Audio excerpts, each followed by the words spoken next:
呢個就係喺波士頓廣場隔離咧，就係柏林牆啦，一段啊。柏林牆好長啊，100幾200公里，係當時將東西柏林分開嘅。點解我會咁肯定佢係柏林牆咧？首先佢上邊咧就有好多歷史啦，啲人就喺上面塗鴉。睇咩啦？哇！咁波士頓廣場嘅嗰邊咧，我行過去咧有條街㗎，一直咁樣延伸過去。咁呢個咧就係當時嘅柏林牆啦。你可以想像得到嘅，喺呢條街我依家咧呢個位置咧就係東德。咁我行過嚟咧就係以前咧就係西德啦。咁樣咧東德嗰個位置咧，點解佢會有呢一塊嘢啊？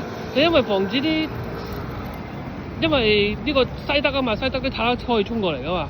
咁啊衝過嚟嘅時候咧，就佢後邊如果有擋住，咪唔會冧咯。